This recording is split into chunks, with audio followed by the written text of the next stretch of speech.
ونصلي ونسلم على حبيبه الكريم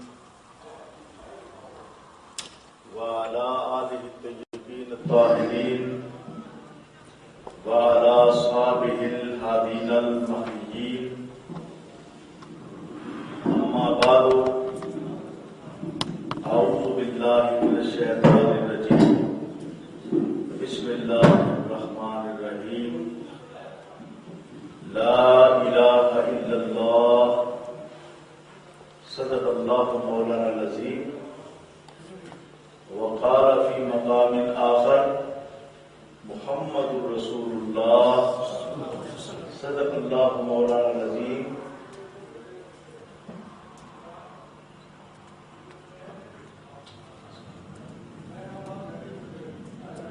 حمد و صلات کے بعد سب سے پہلے میں عالمی مبلغ اسلام شیخ طریقت رہبر شریعت حضرت مولانا علامہ صاحبزادہ پیر علاؤدین صدیقی دامت برکاتہ العالیہ اور ان کی پوری جماعت کو، ان کے تمام ساتھیوں کو، ان کے تمام خدام کو، ان کے تمام معاونین و ناصرین کو ان عظیم خدمات جلیلہ پر نور ٹی وی کا قیام، کشمیر کے پہاڑوں اور جنگلات کے اندر عظیم الشان یونیورسٹی کا قیام اور کشمیر کے پسماندہ علاقے کے اندر میڈیکل کالج کا قیام اور یورپ، پاکستان اور کئی ممالک کے اندر اسلامی مراکز اور مدارس کے قیام پر مبارکباد پیش کرتا ہوں۔ میری دعا ہے کہ اللہ تعالی حضرت پیر صاحب کو لمبی زندگی بھی عطا کریں اور مزید ہمت عطا فرمائیں اور آپ کو قدم قدم پر فتوحات و برکات عطا فرمائیں۔ آج کا یہ درس بڑا اہم درس ہے۔ یہ عقیدہ توحید و رسالت پر درس ہے۔ یہ مضامین بہت ہی گہرائی میں جا کر بیان ہوتے ہیں اور بڑی توجہ دی جائے تو پھر ذہن نشین ہوتے ہیں۔ میں حاضرین و ناظرین سے یہ گزارش کروں گا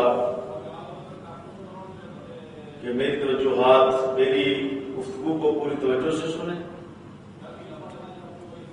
میں انشاءاللہ مختصر وقت میں لا الہ الا اللہ اور محمد رسول اللہ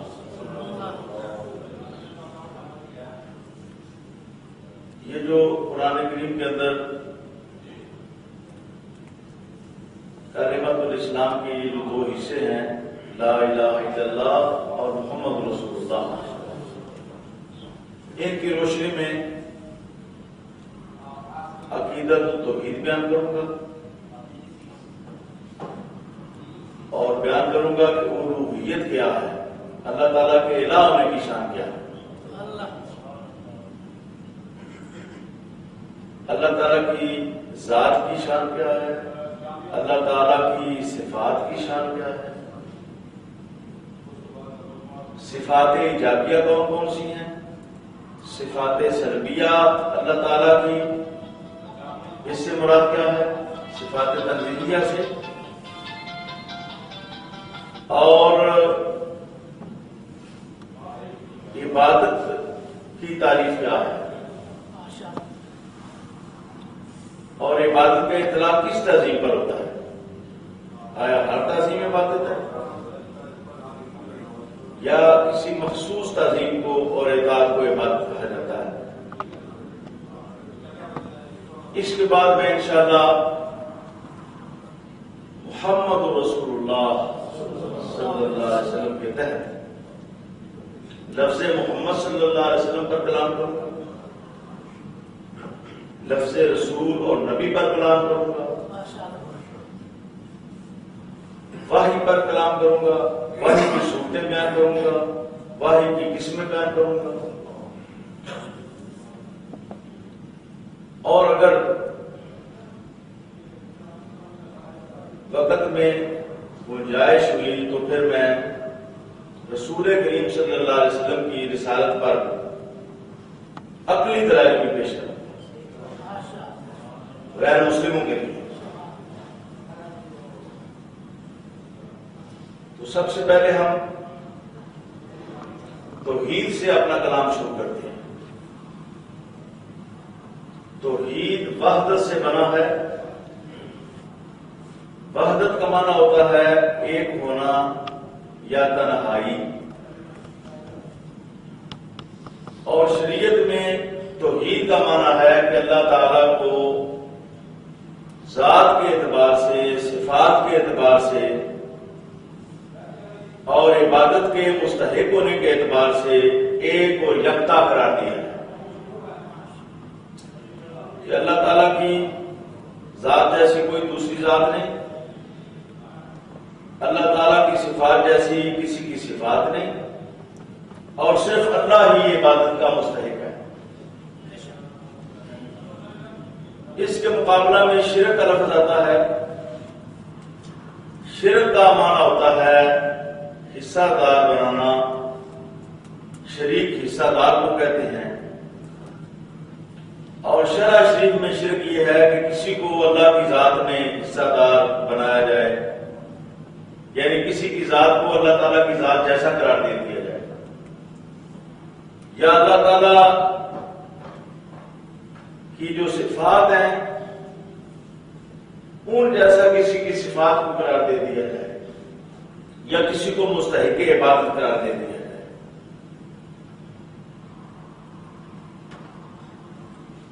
اس کے بعد میں اللہ تعالیٰ کے الہ ہونے کی شان الوہیت پر روشنی ڈالتا ہوں۔ اللہ تعالیٰ کے الہ ہونے کی شان یہ ہے کہ صرف اللہ تعالیٰ ہی واجب الوجود ہے۔ واجب الوجود کا معنی یہ ہے کہ اللہ تعالیٰ بذات خود موجود ہے، اس کو وجود کسی نے عطا نہیں کیا۔ کائنات کے اندر جتنی بھی ہستیاں ہیں سب کو اللہ نے وجود عطا کیا، اللہ خود موجود ہے، اور وہ کسی کا محتاج نہیں، اور اس پر عدم نہ آیا ہے نہ آئندہ آ سکتا ہے۔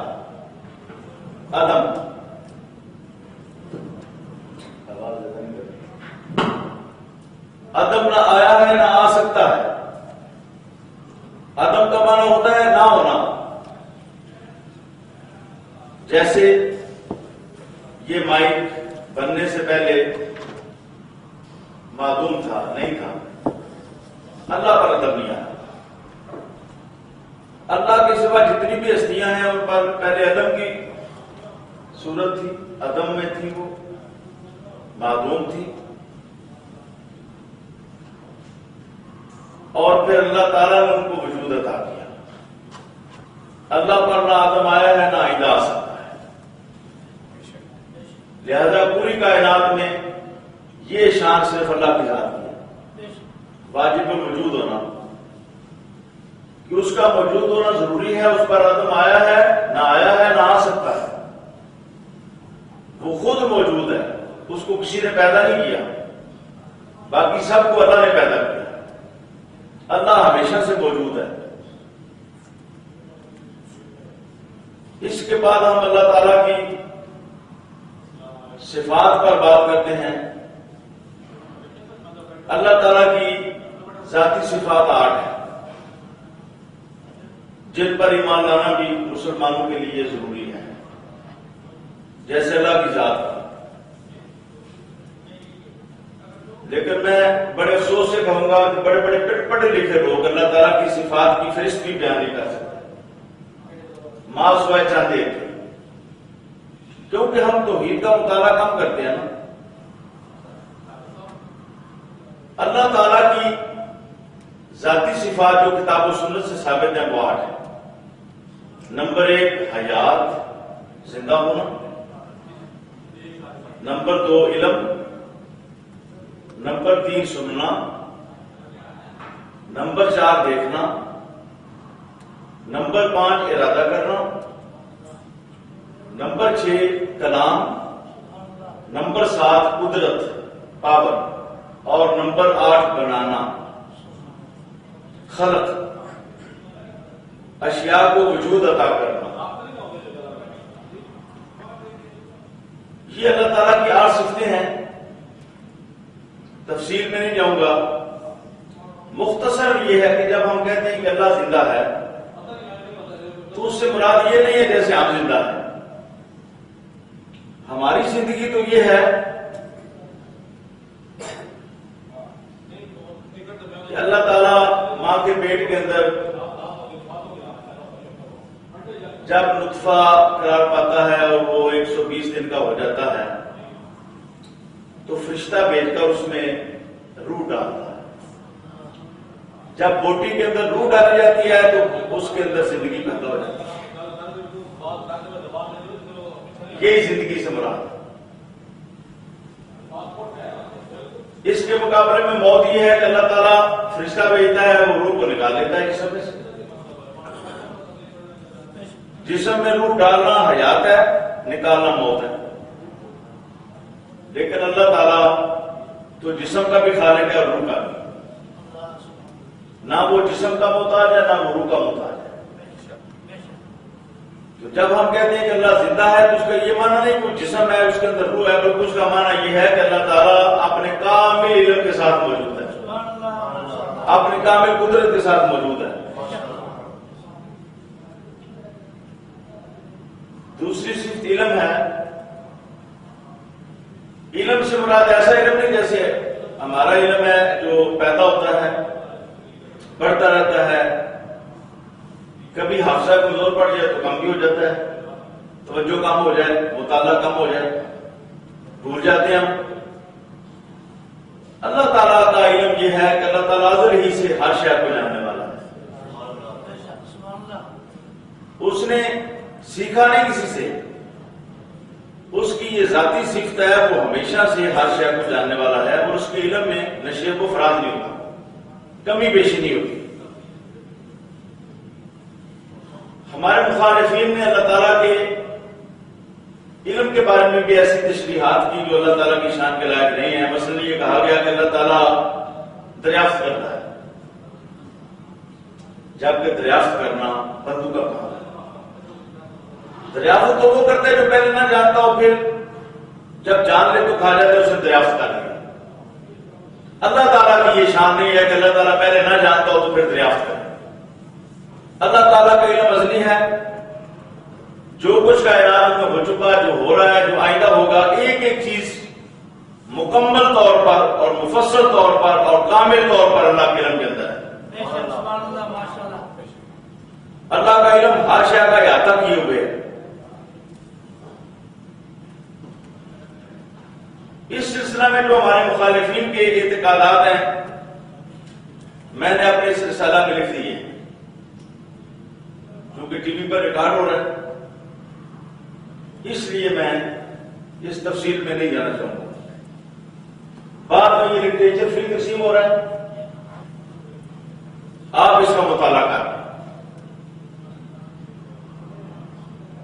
اور میرا جو مقالہ ہے اس کا بھی اجمالی خاکہ اس ہینڈ بل میں موجود ہے، آپ بعد میں یہاں سے حاصل کریں جب میں اپنی گفتگو مکمل کروں۔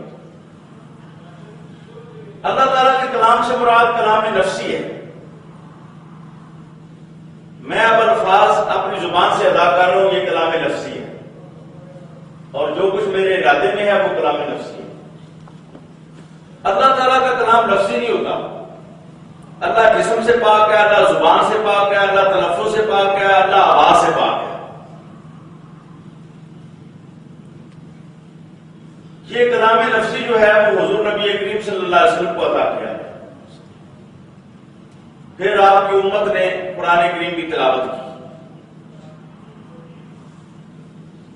تو جو اللہ تعالیٰ کا کلام ہے وہ اللہ کے ارادے میں. اللہ بھی ہمیشہ سے، اللہ کا ارادہ بھی ہمیشہ سے، اللہ کا کلام بھی ہمیشہ سے. اس کی مثال آپ یوں سمجھیں جیسے میں اب بیان کر رہا ہوں آپ کے سامنے، لیکن بیان کرنے سے پہلے کچھ مضامین میرے ارادے میں تھے نا، میں بیان کروں گا تو وہی کلام نفسی ہے جو کچھ ارادے میں ہوتا ہے.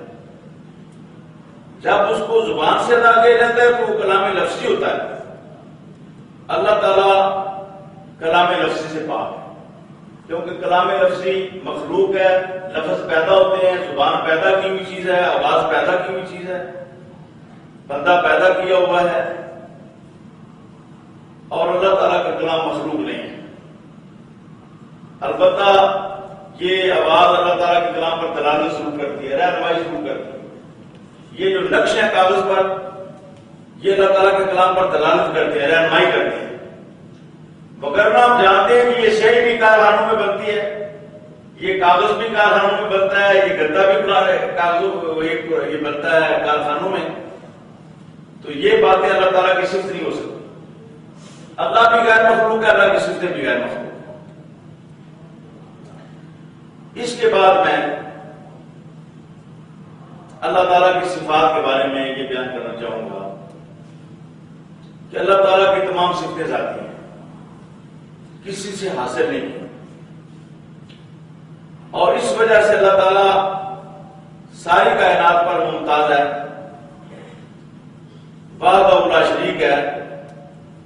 کہ اللہ تعالیٰ کی صفتیں ذاتی ہیں، اللہ تعالیٰ نے کسی سے حاصل.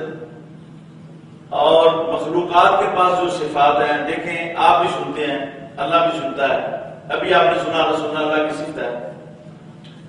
تو آپ کا سننا اللہ تعالیٰ کی عطا کردہ چیز ہے، آپ کا دیکھنا اللہ تعالیٰ کی عطا کردہ چیز ہے، آپ کی پاور اللہ تعالیٰ کی عطا کردہ صفت ہے.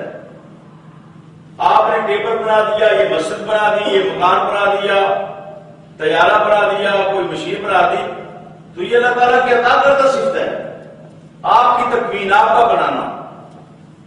لیکن اللہ تعالیٰ کی جو صفات ہیں وہ ذاتی ہیں، اللہ تعالیٰ کو کسی نے عطا نہیں.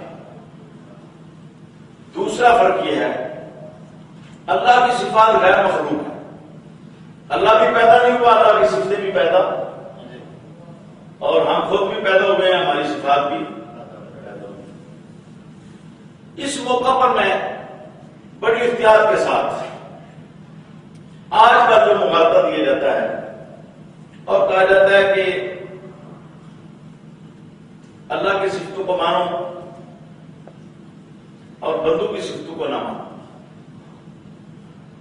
کبھی کہا جاتا ہے کہ اللہ داتا ہے، کوئی اور داتا نہیں ہے. کبھی کہا جاتا ہے اللہ نفع نقصان پہنچاتا ہے، کوئی اور نفع نقصان نہیں پہنچا سکتا. کبھی کہا جاتا ہے کہ اللہ حاجت روائی کرتا ہے، کوئی اور حاجت روائی کر ہی نہیں سکتا. کبھی کہا جاتا ہے اللہ مشکل کشائی کرتا ہے، کوئی اور کر نہیں سکتا. یہ انداز قرآن کے بھی خلاف ہے اور عقل کے بھی خلاف ہے. نہ عقل اس بات کو مانتی ہے کہ بندہ بھی اختیار ہے اور صفات کے بغیر ہے. عقل کی روح سے بھی اگر ادراک کیا جائے تو یہ ذہن بات آ جاتی ہے کہ بندوں کو اللہ نے صفت عطا کی، دیکھنے کی صفت عطا کی ہے، سننے کی صفت اللہ نے عطا کی ہے، مشکل کشائی، لوگوں کے کام آنا، مسائل میں، مشکلات میں مدد کرنا. یہ قاتل قتل نہیں کرتے، کتنا بڑا نقصان پہنچاتے ہیں. اور اس کا ذمہ دار کون ہوتا ہے؟ قاتل. ڈاکو تو ڈکیتی کرتا ہے تو کون ذمہ دار ہوتا ہے؟ اور جب کوئی مسجد پر آتا ہے تو اس کی تعریف کی جاتی ہے. جب کوئی یتیم کی پرورش کرتا ہے تو اس فعل کو اس کی طرف منسوخ کیا جاتا ہے. فلاں شخص نے یتیم کی پرورش کی، فلاں نے بھوکوں کو کھانا کھلا دیا. تو ہم اہل سنت و جماعت جب عقیدہ توحید بیان کرتے ہیں تو بالکل قرآن کریم کے مطابق کہ اللہ کی صفتوں کو بھی ماننا ہے، بندوں کی صفتوں کو بھی، لیکن بندوں کی صفتوں کو اللہ کی صفتوں کے برابر قرار دیا. مثلا ہم شیخ علی اجمیری کو داتا کہتے ہیں. داتا کا معنی سنگی ہوتا ہے اور وہ بہت بڑے سنگی تھے. لوگ بھی لنگر کھاتے تھے, جانور بھی کھاتے تھے, اور آپ بھی روزانہ ہزاروں لاکھوں لوگ کھاتے ہیں. جس کو کہیں سے نہ ملے وہ داتا تک گھر چلا جاتا ہے. اور ایک اندازے کے مطابق 40,000 افراد روزانہ اپنے گھروں میں بچوں کے لیے بھی لے کر جاتے ہیں.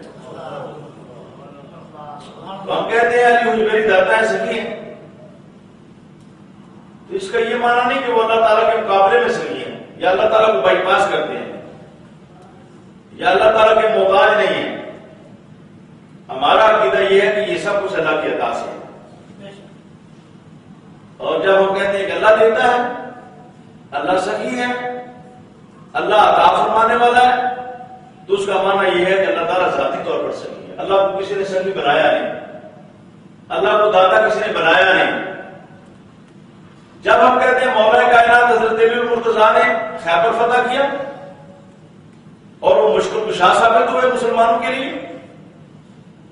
اور بہت بڑی مہم سر کر دی انہوں نے, تو اس کا معنی یہ ہے کہ اللہ کی عطا سے وہ مشکل کشا ہے.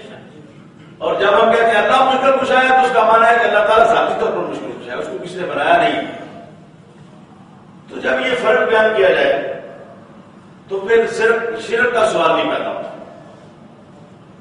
اب میں آپ کو قرآن و سنت سے تھوڑا سا مطالعہ کرتا ہوں.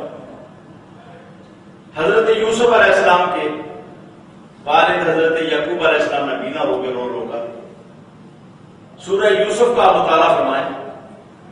فرمائے اذهبوا بقمیصی ھذا فالقوه علی وجه ابی بصیرا, میری قمیص لے جاؤ, میرے باپ کے چہرے پر ڈالو, ان کی نظر واپس آ جائے. جب قاصد نے قمیص جا کے ڈالی میں چہرے پر, فارتبا بصیرا, قرآن کہتا ہے کہ ان کی نظر واپس آ گئی. آپ بتائیں, یہ اللہ کے پیغمبر کی صفت ہے, شان اللہ نے عطا کی ہے, تو کیا شرک ہو گیا؟ یہ توحید ہے, یہ قرآن ہے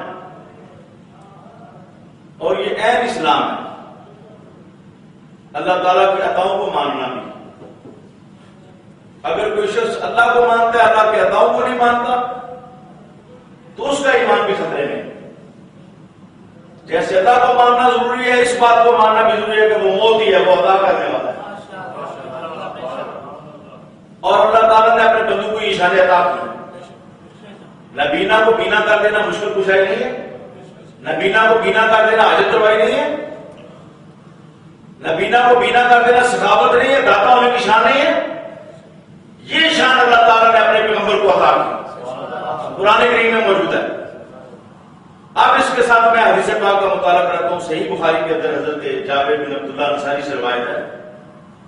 حدیبیہ کے مقام پر پانی ختم ہو گیا.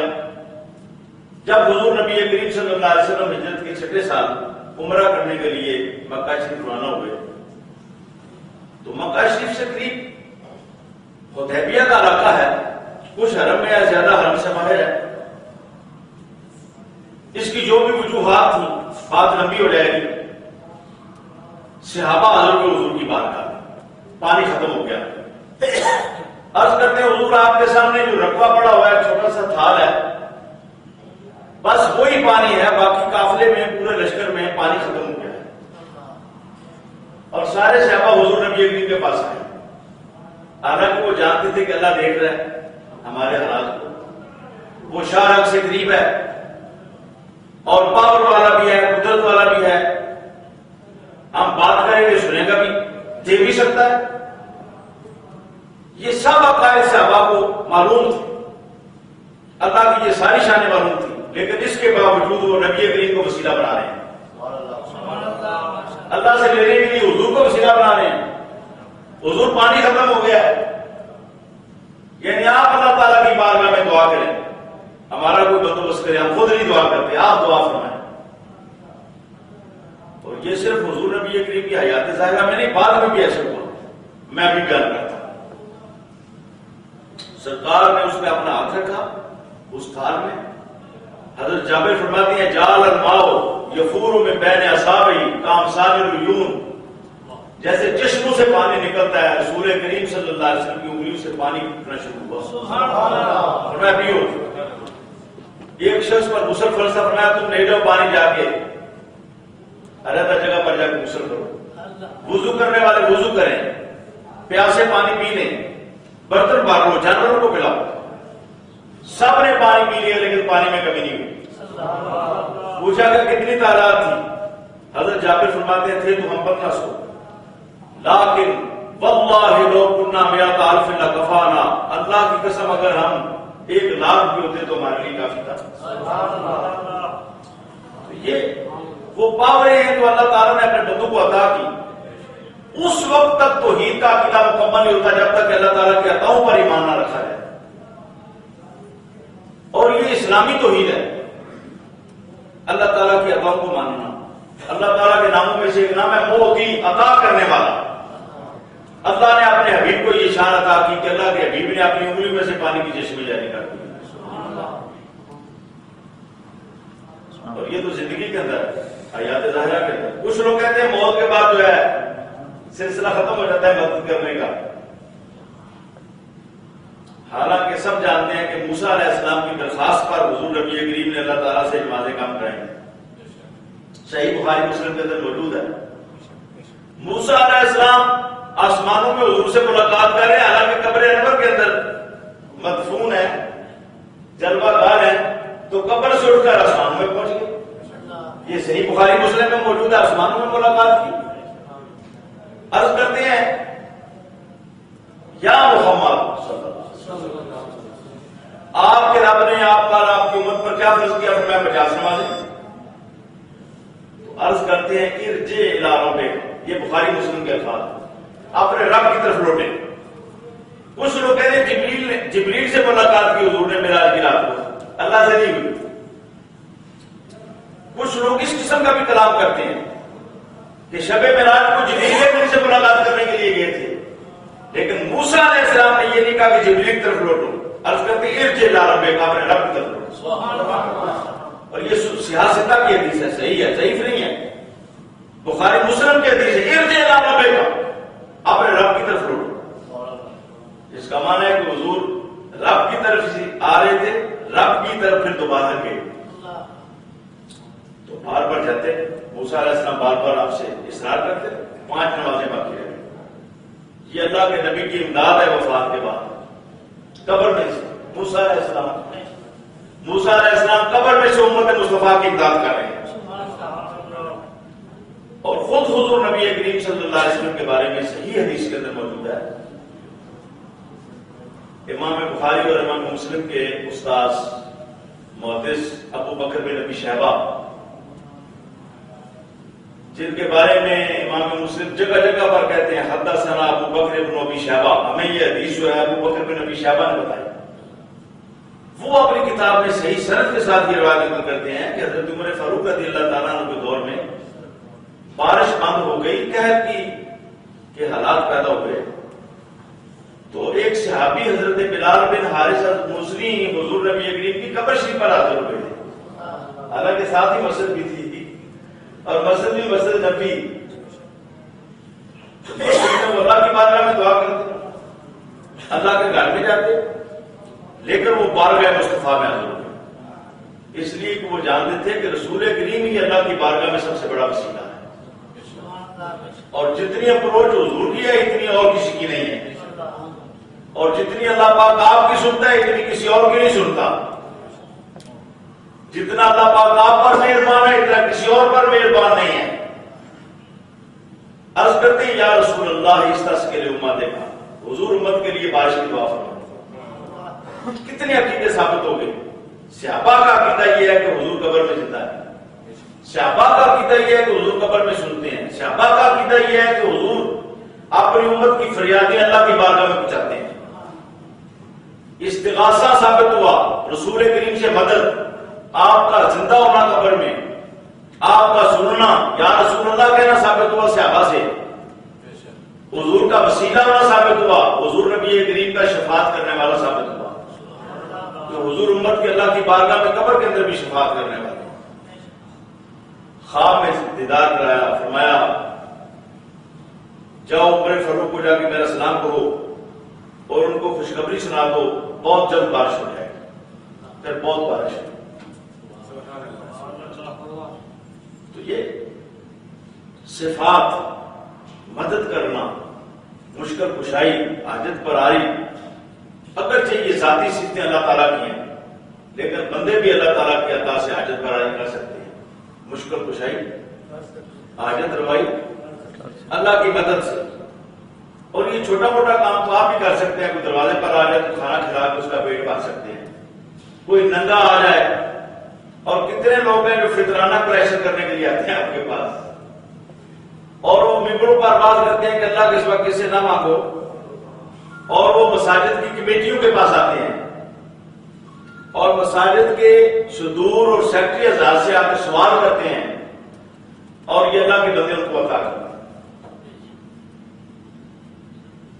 تو میں کہنا یہ چاہتا ہوں کہ اہل سنت و جماعت اس انداز میں تو ادھر ہی بیان کرتے ہیں کہ اللہ کو مانو کسی اور کو نہ مانو، نہیں، اللہ کو اللہ ماننا ہے، رسول کریم کو رسول ماننا ہے، جبریل کو جبریل ماننا ہے، باپ کو باپ ماننا ہے، بیٹے کو بیٹا ماننا ہے، سب کو ماننا ہے، زمین کو زمین ماننا ہے، آسمان کو آسمان ماننا ہے، یہ بھی تو انہوں نے لکھا ہے کتابوں میں، اللہ کو مانو کسی اور کو ماننا ہی نہیں، ہم کہتے ہیں سب کو مانو، لیکن شانوں کے ساتھ، اللہ کی جو شان ہے ہم شانوں کے ساتھ اللہ کو مانو، بندوں کی جو شان ہے ہم ان شانوں کے ساتھ بندوں کو مانو، استاد کو استاد مانو، نبی کو نبی مانو، جبریل کو جبریل مانو، باپ کو باپ مانو، بیٹا کو بیٹا مانو۔ پھر کہا جاتا ہے کہ اللہ کی صفتوں کو مانو، بندوں کی صفتوں کو ہی نہ مانو۔ ہاں اہل سنت و جماعت کہتے ہیں کہ اللہ کی صفتوں کو بھی مانو، بندوں کی صفتوں کو بھی مانو، لیکن فرق رکھو کہ اللہ کی صفتیں جو ہے غیر مخلوق ہیں، بندوں کی مخلوق ہیں، اللہ کی ذاتی ہیں، بندوں کی عطائی ہیں، اللہ کی مستقل ہیں، ان میں کمی بیشی نہیں ہو سکتی، بندوں کی غیر مستقل ہے، جب چاہے اللہ تعالیٰ بینا کو نبینا کر دے، لیکن اللہ تعالیٰ سے تو دیکھنا کوئی سرب نہیں کر سکتا، اور بندوں کی صفتیں محدود ہیں، اللہ تعالیٰ کی لامحدود ہے، اللہ کی صفتیں حقیقی ہیں، ذاتی ہیں، بندوں کی مجازی اور عطائی ہیں۔ اس کے بعد صفات تنزیہیہ کی طرف میں آتا ہوں، کچھ نیگیٹو صفات جن سے اللہ پاک ہے، جو اللہ تعالیٰ کے اندر موجود ہو ہی نہیں سکتے،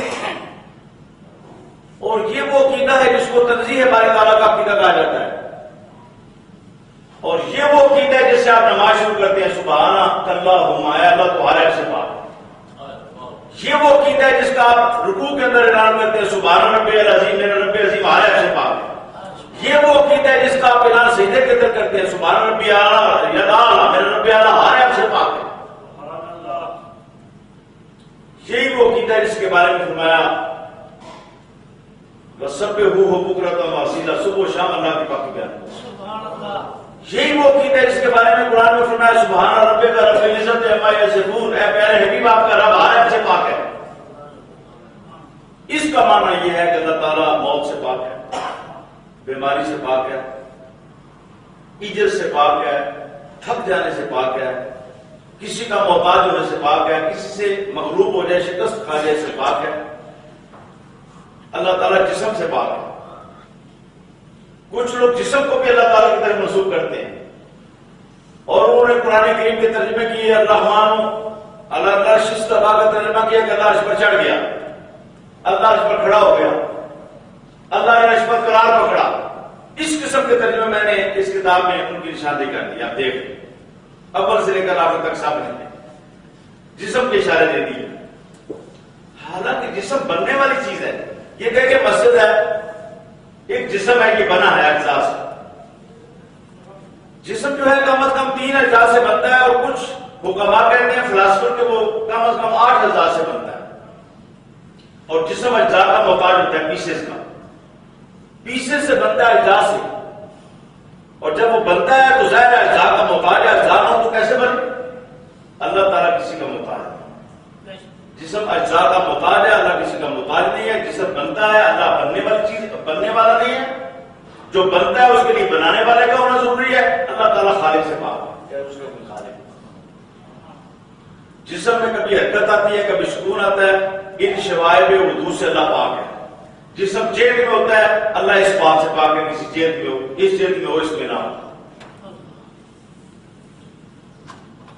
پھر اللہ تعالیٰ جھوٹ سے پاک ہے، اللہ تعالیٰ دغا کرنے سے پاک ہے، اللہ تعالیٰ دھوکہ کرنے سے پاک ہے۔ لیکن آپ اس کتاب کا مطالعہ کریں، اہل سنت کے سوا جتنے بھی مترجمین ہیں مختلف فرقوں کے، انہوں نے اللہ تعالیٰ کی طرف دغا کی نسبت کی۔ اللہ دغا کرتا ہے، اللہ تعالیٰ دھوکہ کرتا ہے، اللہ فریب کرتا ہے، اللہ چال چلتا ہے، یہ سب الفاظ انہوں نے استعمال کیے قرآن کریم کے ترجمے کے اندر۔ یہ سارا آپ چیک کریں، صرف اہل سنت والجماعت ہے جنہوں نے کہا کہ اللہ ابو سے پاک ہے۔ اہل سنت کے تمام مخالف فرقوں نے اللہ تعالیٰ کو ایبی قرار دیا، اللہ تعالیٰ کی طرف یہ منسوب کیے۔ صرف اہل سنت والجماعت ہے جنہوں نے کہا اللہ ابو سے پاک ہے، اور جن کا عقیدہ ہے وہی درست ہے۔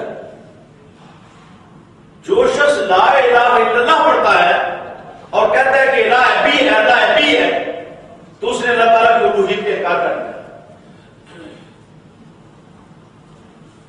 اس کے بعد میں عبادت پر مختصر کلام کرتا ہوں۔ عبادت کا معنی ہے اقصی غایت الخضوع والتذلل، عاجزی اور ادب اور اطاعت کا آخری درجہ۔ ادب اور اطاعت کا آخری درجہ ہے، اور یہ درجہ تب متحقق ہوتا ہے کہ جب ادب کرنے والا کسی کو اپنا خدا مانے، اور اگر خدا نہ مانے تو پھر وہ آخری درجہ نہیں ہوتا۔ لہذا عبادت کی تعریف یہ ہے کسی ہستی کو خدا مان کر اس کا ادب کرنا یا اس کی اطاعت کرنا، اور اگر خدا نہیں مانتا تو پھر ادب ہے، ادب عبادت نہیں، پھر اطاعت ہے محض، وہ عبادت نہیں۔ اس کی میں ایک مثال آپ کے سامنے رکھتا ہوں۔ آپ روزانہ اللہ تعالیٰ کے بارگاہ میں بیٹھے ہیں نماز میں، اتحیات وغیرہ جب پڑھتے ہیں اور اپنے رانوں پر اپنے ہاتھ رکھتے ہیں روزانہ، یہ اللہ تعالیٰ کی عبادت ہے، کیونکہ آپ اللہ تعالیٰ کو اپنا الہ مانتے ہیں، خدا مانتے ہیں۔ پھر اس کے سامنے اس طرح نیاز مندی کا اظہار کرتے ہیں کہ روزانہ بیٹھ جاتے ہیں۔ اسی طرح صحیح حدیث کے اندر موجود ہے، حضرت عمر فاروق راوی ہے، مشکات المصابیح کتاب الایمان کے اندر حدیث موجود ہے کہ جبریل امین ایک اجنبی شخص کی صورت میں نبی علیہ السلام کی بارگاہ میں حاضر ہوئے تو دوزانو نبی پاک کے پاس بیٹھے اور اپنے گھٹنے نبی پاک کے گھٹنوں سے ملا دیے۔ یہ بھی نہیں کہ منہ دوسری طرف تھا، واضح کر رہے ہیں کہ حضرت عمر فاروق نبی پاک کی طرف منہ کر کے بیٹھے دوزانو، اور اپنے رانوں پر اپنے ہاتھ بھی رکھے۔ اب بتاؤ یہ بیٹھنا کیا تھا؟ یہ نبی علیہ السلام کی عبادت تھی، یہ ادب تھا۔ تو وہی دوزانو بیٹھنا عبادت ہے نماز میں، وہی دوزانو بیٹھنا نبی علیہ السلام کے سامنے ادب ہے۔ تو معلوم ہوا کہ ادب عبادت تب بنتا ہے جب ادب کرنے والا کسی ذات کو خدا قرار دے۔ نماز میں ہم اللہ کو خدا قرار دے کر اس کے سامنے دوزانو بیٹھتے ہیں، وہ دوزانو بیٹھنا عبادت ہے۔ اور جب نبی پاک کے پاس صحابہ بیٹھتے ہیں، جبریل بیٹھتے ہیں، یا آپ اپنے شیخ کے سامنے دوزانہ بیٹھتے ہیں، یا آپ اپنے استاد کے سامنے دوزانہ بیٹھتے ہیں، یا آپ اپنے ماں باپ کے سامنے دوزانہ بیٹھتے ہیں، تو نہ ماں باپ کو خدا سمجھتے ہیں، نہ شیخ کو خدا سمجھتے ہیں، نہ آپ اپنے استاد کو خدا سمجھتے ہیں، نہ جبریل امین نبی پاک کو خدا سمجھتے ہیں۔ لہذا یہ محض ادب ہے۔ اس سے اس مشہور اعتراض کا بھی ازالہ ہوا جو کہا جاتا ہے کہ مشرکین بتوں کے سامنے کھڑے ہوتے تھے تو ان کا کھڑے ہونا عبادت تھا، بتوں کی تعظیم کو عبادت قرار دیا گیا قرآن و حدیث کے اندر، بتوں کے سامنے کھڑے ہونا۔ اور اسی طرح کچھ لوگ قبروں کے سامنے کھڑے ہوتے ہیں، لہذا یہ بھی قبروں کے پجاری ہیں اور قبروں کی پرستش کرتے ہیں۔ مشرکین بتوں کی پرستش کرتے تھے اور کچھ لوگ وہ بتوں کی پرستش کرتے تھے، کچھ لوگ قبروں کی پرستش کرتے، ان کے سامنے کھڑے ہوتے۔ اس وجہ سے اس اعتراض کا بھی بالکل ازالہ ہو گیا کہ بتوں کے سامنے جب مشرک کھڑے ہوتے تھے تو مشرک بتوں کو خدا قرار دیتے تھے، پھر جب ان کے سامنے ادب کرتے تھے تو وہ ادب عبادت بن جاتا تھا۔ لیکن جب کوئی مسلمان رسول کریم کے روضہ شریف پر کھڑے ہوتا ہے، صلاۃ والسلام پڑھتا ہے، یا کسی بزرگ پر کی قبر پر کھڑے ہو کر دعا کرتا ہے رسول کریم کی سنت کے مطابق، جس سے حضور کھڑے ہو کر دعا کرتے تھے، تو اس کا قبر پر کھڑے ہونا عبادت نہیں ہے قبر کی، اس لیے کہ نہ وہ قبر کو خدا قرار دیتا ہے، نہ قبر والے کو خدا قرار دیتا ہے۔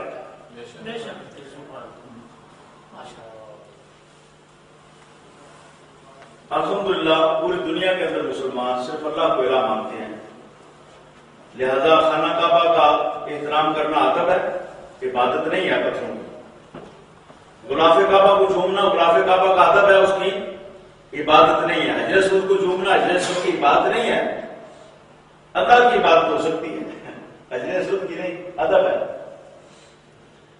رسول کریم صلی اللہ علیہ وسلم کے مزار شریف پر کھڑے ہونا رسول کریم صلی اللہ علیہ وسلم کا یا آپ کے روضہ شریف کا ادب ہے، عبادت نہیں ہے. اس لیے کہ کوئی بھی مسلمان رسول کریم کو اللہ نہیں مانتا. تو عبادت کی تعریف کے اندر یہ بات متعین ہے کہ کسی ہستی کو خدا سمجھ کر اس کا ادب کیا جائے. پھر کچھ لوگ کہتے ہیں جی کہ پکار کی عبادت ہے اور صرف اللہ کو پکارنا چاہیے، کسی اور کو پکارنا جائز نہیں ہے. اور عام طور پر مسجدوں پر دروازوں پر یا محرابوں پر لکھتے ہیں فلا تدعوا مع اللہ احد، تم اللہ کے سوا کسی کو پکارو نہیں. اور پھر اس کی تشریح یہ کرتے ہیں کہ اللہ کے سوا کسی کو بھی پکارنا شرک ہے.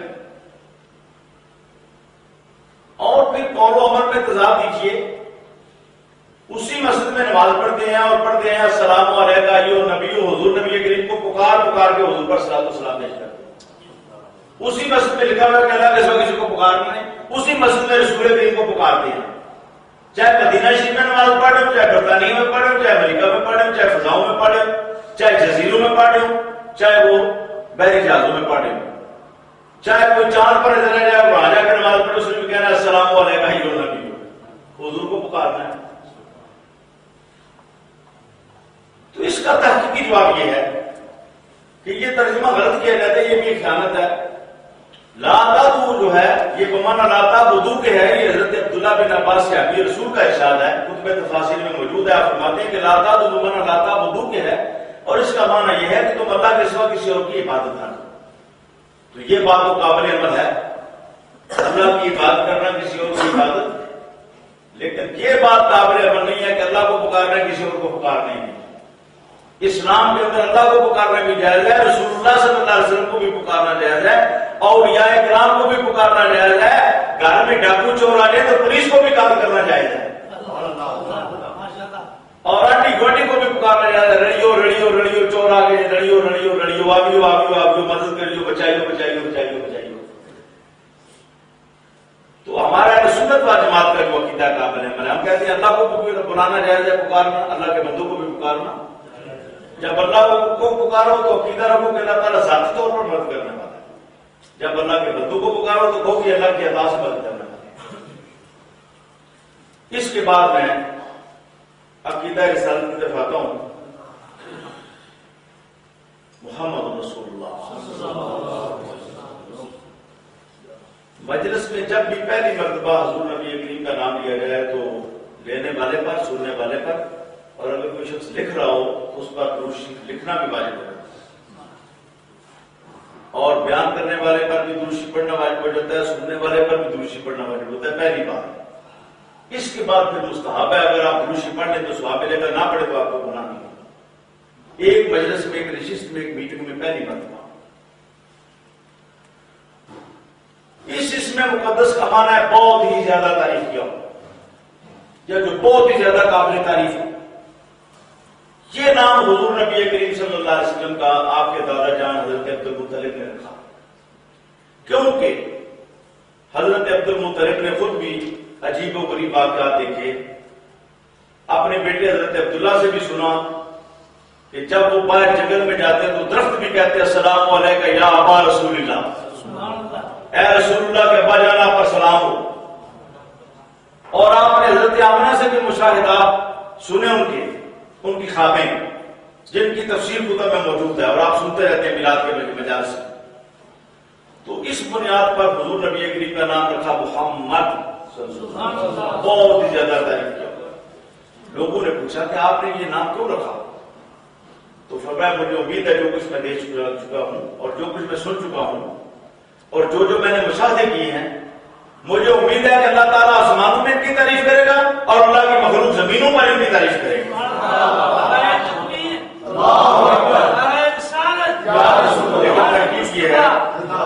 لیکن تحقیق یہ ہے کہ خود اللہ تعالیٰ نے آدم علیہ السلام کی تخلیق سے پہلے ہی حضور نبی کریم کے لیے یہ نام رکھ دیا تھا، تجویز کر دیا تھا. عرش مولا کے پایوں پر بھی لا الہ الا اللہ محمد رسول اللہ لکھا ہوا تھا. میں نے اس میں صحیح حدیث روایت کیا، کوٹ کیا ہے مستدرک حاکم کی. اور جنت کے دروازوں پر بھی لا الہ الا اللہ محمد رسول اللہ لکھا ہوا تھا. اور جنت کے درختوں کے پتوں کے اوپر بھی لکھا ہوا تھا لا الہ الا اللہ محمد رسول اللہ، جیسا کہ روایات میں موجود ہے.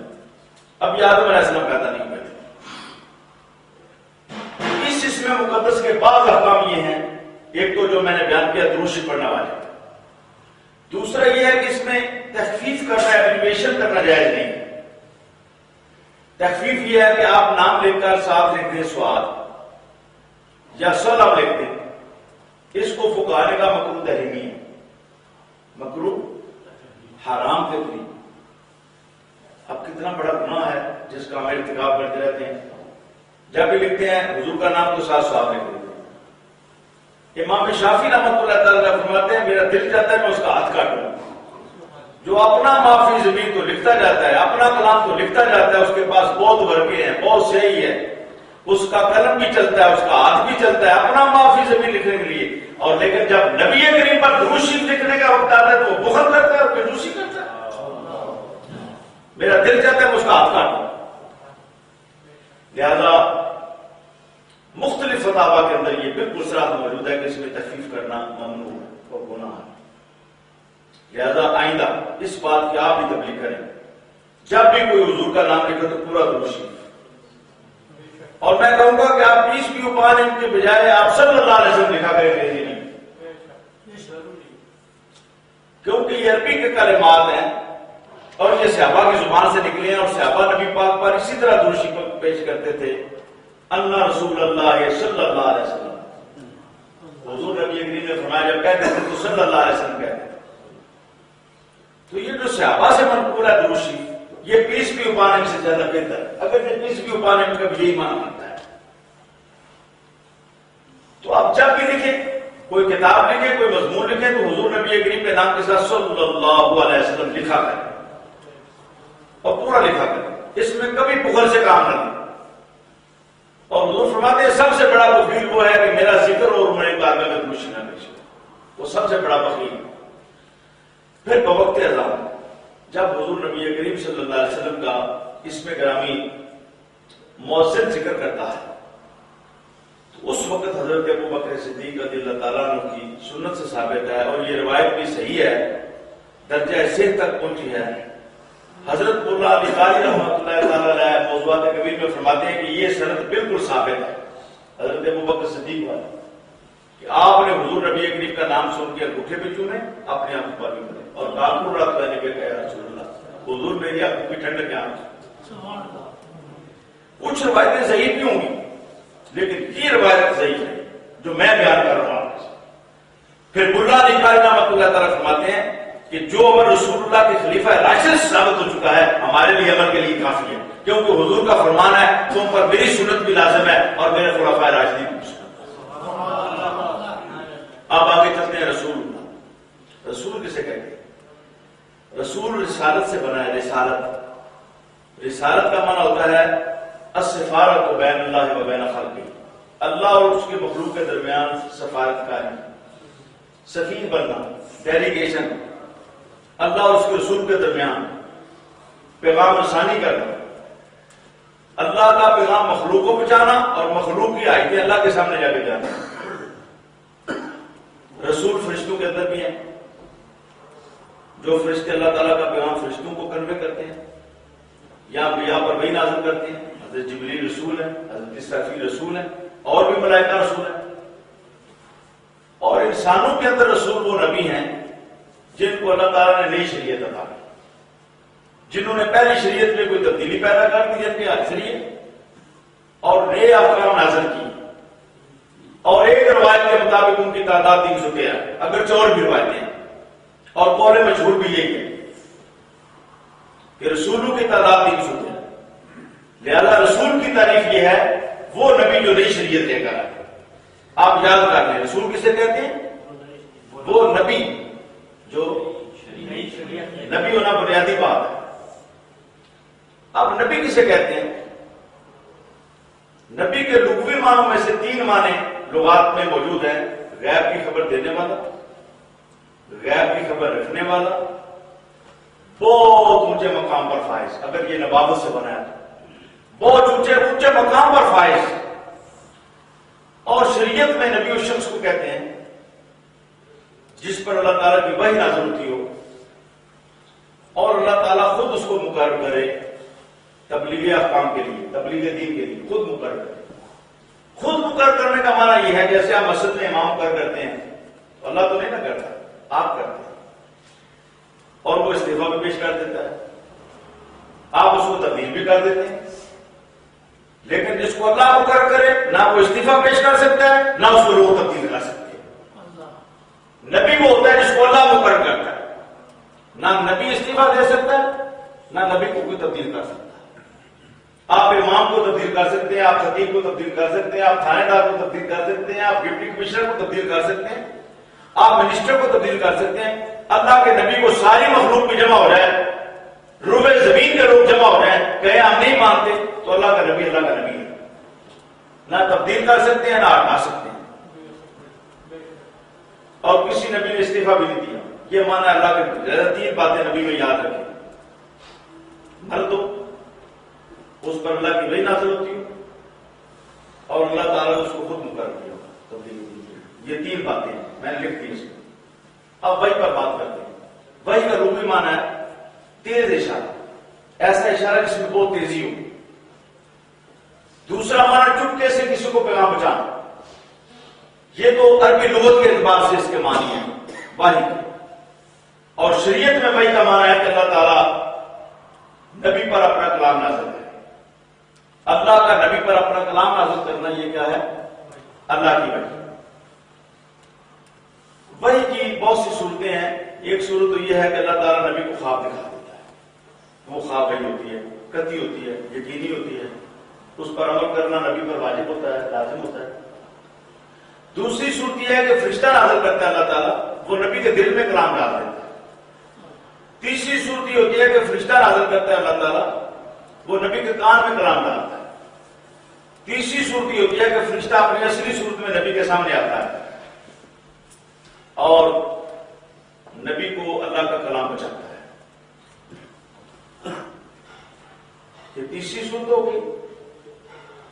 چوتھی صورت یہ ہے کہ فرشتہ جو ہے وہ اجنبی انسان کی صورت میں آتا ہے پیغمبر کے پاس۔ لوگ سمجھتے ہیں کوئی اجنبی آدمی ہے، وہ فرشتہ ہوتا ہے، وہ اللہ کا کلام پہنچاتا ہے۔ جیسے حضور نبی کریم کے پاس کئی مرتبہ جبریل امین اجنبی انسان کی صورت میں آئے۔ اس کے بعد پھر ایک صورت ہوتی ہے کہ کسی جانے پہچانے شخص کی صورت میں فرشتہ آتا ہے، جیسے حضرت جبریل امین کئی مرتبہ حضرت دیا کربی کی شکل میں آتے تھے۔ صحابی رسول تھے، بڑے خوبصورت تھے، حسن جمال ان کا بہت مشہور تھا۔ جب کسی شہر میں جاتے تو لوگ زیارت کے لیے جمع ہوتے، عورتیں، مرد، بچے، اور کہتے کہ ہمارے شہر میں ایک بہت حسین انسان آیا۔ ان کی شکل میں آتے، لوگ سمجھتے دیا کر میں بیٹھے ہوئے، جب چلے جاتے تو سرکار فرماتے دیا کر میں نہیں تھا، یہ جبریل تھا۔ پھر وہی کی ایک صورت ہے کہ اللہ تعالیٰ خود نبی کے دل میں کلام ڈالتا ہے، فرشتے کا واسطہ نکال دیتا ہے۔ اور وہی کی ایک صورت ہوتی ہے کہ اللہ تعالیٰ نبی سے خود کلام کرتا ہے فرشتے کے واسطے کے بغیر، جیسے موسیٰ علیہ السلام سے کلام کرتا ہے۔ اور وہی کی آخری صورت جو نبی علیہ السلام سے خاص ہے، یہ شرف کسی اور نبی کو حاصل نہیں ہوا، اللہ اپنا دیدار بھی کراتا ہے، اللہ کلام بھی کرتا ہے۔ یہ شب اسراء کو اللہ پاک نے دیدار بھی کرا اور کلام بھی کیا۔ یاد رکھیں قرآن بھی وہی ہے، حدیث بھی وہی ہے۔ قرآن کو وحی متلو کہا جاتا ہے، تلاوت کی ہوئی وحی، اور حدیث کو وحی غیر متلو کہا جاتا ہے۔ وحی متلو وہ ہوتی ہے جس کا لفظ بھی اللہ نازل کرتا ہے، معنی بھی اللہ نازل کرتا ہے۔ یہ قرآن ہے جس کے لفظ بھی اللہ تعالیٰ نے حضور نبی کریم صلی اللہ علیہ وسلم پر نازل کیا، معنی بھی اللہ نے نازل کرتا ہے۔ وحی غیر متلو ہوتی ہے کہ اس کا معنی، میننگ، اس کا مفہوم اللہ نازل کرتا ہے، الفاظ حضور نبی کریم خود تجویز فرماتے ہیں۔ الفاظ آپ کے ہوتے ہیں، معنی اللہ نازل کرتا ہے۔ یہ حدیث ہے، حضور کی ساری حدیث ہی وہی ہے۔ اور حدیث کس کو کہتے ہیں؟ حضور کے قول کو، فعل کو، اور حضور کی خاموشی کو۔ آپ کا خاموش ہونا بھی حدیث ہے، آپ کا بات کرنا بھی حدیث ہے، اور آپ کی ہر بات بھی حدیث ہے، اور آپ کا ہر فعل، آپ جوتا اتارے تو وہ بھی حدیث ہے۔ آپ بیت الخلاء میں بایاں پاؤں رکھیں تو وہ بھی حدیث ہے. اگر حضور سرما لگائے تو وہ بھی حدیث ہے. اگر حضور ناخن کاٹے تو وہ بھی حدیث ہے. حضور وضو کرے تو وہ بھی حدیث ہے. حضور ناک صاف کرے بایاں ہاتھ سے تو یہ بھی حدیث ہے. حضور کا ہر قول حدیث ہے, حضور کا ہر فعل حدیث ہے. اور حضور کی حدیث وہی ہے, بھائی گناہ نہیں ہو سکتی, لہذا حدیث گناہ نہیں ہو سکتی, لہذا حضور نبی کریم سے گناہ کا صدور نہیں ہو سکتا. بات کی سمجھ آئی؟ اگر گناہ ہوگا یا قول ہوگا یا فعل ہوگا تو وہ حدیث بنے گا. حدیث اللہ کی وہی ہے, اللہ کی وہی گناہ نہیں ہو سکتی, لہذا حضور سے گناہ نہیں ہو سکتا. یہ عصمت مصطفیٰ پر میں نے ایک دلیل آپ کے سامنے رکھی ہے. آپ حضور نبی کریم کی شانوں کے سلسلے میں بات کرتا ہوں. بنیادی بات یہ ہے کہ حضور نبی کریم صلی اللہ علیہ وسلم ہر گناہ سے پاک ہے اور تمام نبی پاک ہے. لیکن آپ اس میں کتاب کا مطالعہ کریں, وَاسْتَغْفِرْ لِذَنبِكَ, یہ سورہ محمد ہے 26ویں پارے میں صلی اللہ علیہ وسلم, آیت نمبر 19. سب نے ترجمہ کیا ہے نبی اپنے گناہوں کی معافی مانگ. سب نے. آپ کہتے ہیں معمولی فرق ہے, معمولی اختلاف ہے. جتنے بھی فرقے ہیں سب نے ترجمہ کیا ہے نبی اپنے گناہوں کی معافی مانگ. سب نے حضور نبی کریم کی طرف گناہوں کو منسوخ کیا, حالانکہ حضور گناہوں سے پاک ہے. اللہ پاک نے قسم اٹھائی ہے, وَالنَّجْمِ إِذَا هَوَىٰ مَا ضَلَّ صَاحِبُكُمْ وَمَا غَوَىٰ. میں قسم اٹھاتا ہوں تمہارے نبی سے آج تک کوئی غلطی نہیں, کوئی گناہ نہیں, نہ گمراہ ہوئے نہ بیٹھ کے. اللہ پاک قسم اٹھاتا ہے. تو یہ ممکن ہے کہ اللہ پاک ایک مقام پر تو قسم اٹھائے, دوسرے مقام پر فرمایا نبی گناہوں کی معافی مانگ. اللہ کے کلام میں ٹکراؤ ہو سکتا ہے, تصادم ہو سکتا ہے, دورہ پن ہو سکتا ہے. اللہ اس عیب سے پاک ہے. لہذا علماء اہل سنت نے کہا کہ ذم کا معنی گناہ بھی ہوتا ہے, ذم کا معنی پیروکار بھی ہوتا ہے. اس آیت میں وَاسْتَغْفِرْ لِذَنبِكَ, ذم سے معنی کا معنی نبی پاک کے غلام ہے, اور معنی یہ ہے کہ اپنے خاص غلاموں کے لیے آپ معافی مانگیں. اپنے خاص متابعین, پیروکار, اپنی امت میں آپ کے جو خاص غلام ہیں, اور پھر عام مومنین کے لیے معافی مانگیں. یہ ہے سنت ترجمہ. اس کا آپ مطالعہ کریں. اب میں آخری بات آپ کے ساتھ رکھتا ہوں. حضور نبی کریم صلی اللہ علیہ وسلم رسول اللہ ہے. رسول اللہ ہونے کے بہت سے عقلی دلائل ہیں. مثلا حضور نبی کریم کے پیشاب میں خوشبو تھی. تو کبھی کسی انسان کے پیشاب میں خوشبو دیکھی آپ نے؟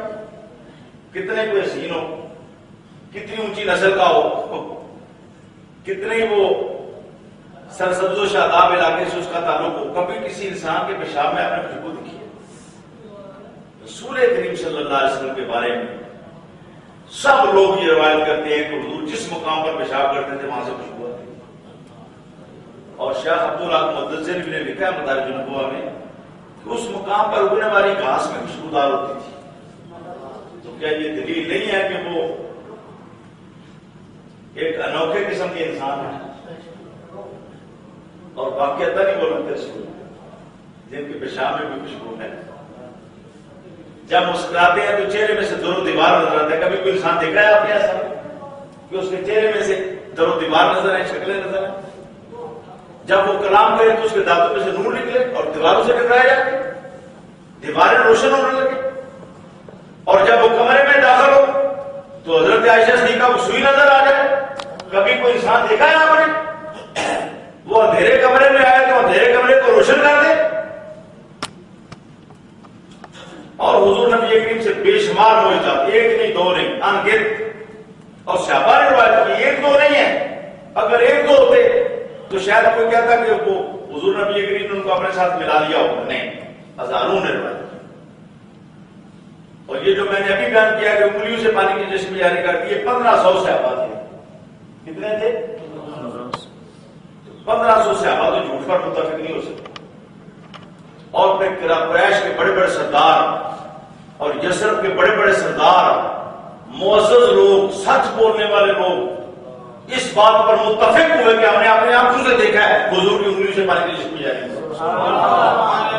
یہ عقلی دلائل ہے کہ حضور باقی اللہ کے رسول ہیں. بہت سے عقلی دلائل ہیں. لیکن میں آپ کے سامنے جو بات رکھنا چاہتا ہوں حضور اللہ کے رسول ہیں وہ یہ ہے، حضور نے ایک دین پیش کیا ہمارے سامنے جس کو دین اسلام کہتے ہیں، کامل دین، کامل رہنمائی، عبادات کے بارے میں بھی، اعتقادات اور نظریات کے بارے میں بھی، معاملات کے بارے میں بھی، حتیٰ کہ جانوروں کے ساتھ کیسے معاملہ کرتا ہے۔ شاید کسی نظام کے اندر اتنی بڑی رہنمائی نہ ہو، اللہ جانوروں کے ساتھ کیسے معاملہ کرتا ہے، جانوروں کے ساتھ بھی اس نے سلوک کرنا ہے، زیادتی نہیں کرنی، اور اس سلسلے میں پوری رہنمائی، اور چھوٹی چھوٹی باتیں، سرما کیسے لگانا ہے، پتہ ہے آپ کو سرما کیسے لگانا ہے؟ پہلے دائیں آنکھ میں ایک سلائی، پھر بائیں میں 2، پھر دائیں میں 1، پھر بائیں میں 1، پھر دائیں میں 1، 3 ہو گئی، آغاز بھی دائیں سے، اختتام بھی دائیں سے۔ پتہ ہے آپ کو ناخن کاٹنے کا کیا طریقہ ہے؟ اس انگلی سے شروع کرنا ہے، ادھر جانا ہے، پھر ادھر سے ادھر آنا ہے، پھر آخر میں انگوٹھا، آغاز بھی دائیں ہاتھ سے، اختتام بھی دائیں ہاتھ پر۔ ناخن کاٹنے کا طریقہ، جوتا پہننے کا طریقہ، جوتا اتارنے کا طریقہ، بیت الخلاء میں جانے کا طریقہ، اور نگیز کھولنے کا طریقہ، کب کھولنا ہے، پھر لیٹنے کا طریقہ، پھر پانی پینے کا طریقہ، اور پھر حضور نبی کریم نے صرف جسمانی مسائل نہیں بیان کیے، روحانی مسائل بھی بیان کر دیے، اور صرف دنیا میں پیش آنے والے مسائل نہیں بیان کیے، قبر کے بھی بیان کر دیے۔ یہ کام کرو گے تو قبر جنت بن جائے گی، یہ کرو گے تو تمہاری آخرت میں تو دیر سے مولا کا سایہ ملے گا، قیامت کرو اس کی گرمی سے بچ جاؤ، جنت میں چلے جاؤ گے جہاں ہمیشہ رہو گے، موت نہیں آئے گی، بیماری نہیں آئے گی، بڑھاپا نہیں آئے گا، اللہ کا دیدار ہوگا جنت میں، جنت بھی ہمیشہ، تم بھی ہمیشہ۔ یہ کامل رہنمائی دین اسلام ہے نا، دنیا کے بارے میں، برزخ کے بارے میں، قیامت کے بارے میں، آخرت کے بارے میں، اور ناخن کاٹنے سے لے کر انٹرنیشنل سطح کی زندگی تک پوری رہنمائی حضور نے عطا نہیں کی۔ اور کیا صرف اہل مکہ کے لیے رہنمائی پیش فرمائی؟ نہیں، روح زمین کے انسان کے لیے۔ کیا 2 سال کے لیے؟ نہیں، قیامت تک کے لیے۔ اور حضور کس سے پڑھے رہے؟ اب جو دلیل ہے حضور کی رسالت کی، آپ کس سے پڑھے رہے؟ کوئی کالج نہیں، کوئی یونیورسٹی نہیں، کوئی پڑھے لکھے بندے نہیں منگوائے حضور نے یہ قانون سازی کرنے کے لیے، اور یہ ذاتہ یاد عطا کرنے کے لیے۔ نہ فارسیوں سے کہا میری مدد کرو، نہ رومیوں سے کہا تم میری مدد کرو، نہیں، انہیں ان پڑھ لوگوں کی تربیت کرنا ہے۔ کوئی صدیق اکبر بن گئے، کوئی فاروق اعظم بن گئے، کوئی حضرت۔ کتنے رجال لوگ گالی دیتے ہیں حضور کے شاگردوں کو، رجال کو، یہ تو نبی پاک کو گالی بنتی ہے۔ کوئی کہ پیر صاحب کے مرید اچھے نہیں ہے تو یہ پیر صاحب کو گالی ہے، اور کوئی کہ حضور کے صحابہ اچھے نہیں تو نبی پاک کو گالی ہے۔ جن کی نبی پاک نے تربیت کی ان کے اندر کیسے نقص ہو سکتا ہے؟ یہ ایپ ہو سکتا ہے؟ یا وہ گالیوں کے قابل ہو سکتے ہیں، ان کو گالیاں دی جائیں، جن کو نبی پاک نے تربیت کی؟ بہرحال امریکہ والے نظام بناتے ہیں امریکہ کے لوگوں کے لیے، برطانیہ والے برطانیہ کے لوگوں کے لیے، ساری کائنات کے لیے آج تک کسی نے نہیں بنایا، حضور نے ساری کائنات کے لیے۔ ان کے پڑھے لکھے لوگ جمع ہوتے ہیں، حضور خود بھی نہیں پڑھے کالج میں جاتے، حضور نبی کریم نے کوئی کسی لائبریری کو بھی نہیں دیکھا، کسی یونیورسٹی کو بھی نہیں دیکھا، پرائمری اسکول بھی وہاں پر نہیں تھا۔ ان کی تو کریم جمع ہو جاتی ہے، ایک کمیٹی، پھر دوسری کمیٹی کے پاس بھیجو، پھر تیسری کے پاس، پیسے ہوتی ہیں، ڈسکس ہوتا ہے، پوری زندگی کے اندر جن لوگوں نے تجربات کے لوگوں کو جمع کیا جاتا ہے چن چن کے، پھر وہ قانون سازی کرتے ہیں، پھر 2 سال کے بعد کہتے ہیں اس میں امینڈمنٹ ہونی چاہیے، ترمیم ہونی چاہیے۔ یہ ہماری ضرورت کو پورا نہیں کر رہا، امینڈمنٹ نہیں کرتے برطانیہ والے، امریکہ والے نہیں ترمیم کرتے قانون میں، نہیں چائنا والے کرتے، لیکن آمنہ کے لال نے وہ پیش کیا جو قیامت تک اس میں ترمیم نہیں ہوگی، قیامت تک تبدیلی کی ضرورت نہیں ہے، کوئی تبدیل کر ہی نہیں سکتا اس کو۔ تو کیا یہ دلیل نہیں ہے عقلی طور پر تو حضور واقعی اللہ کے رسول ہے، اللہ ان کو پڑھاتا رہا اور وہ قوم کو پیش کرتے رہے، وہ انسانیت کو پیش کرتے رہے۔ یہ رسول اللہ نے کی ایک دلیل میں ہے، آپ کے سامنے رکھی ہے۔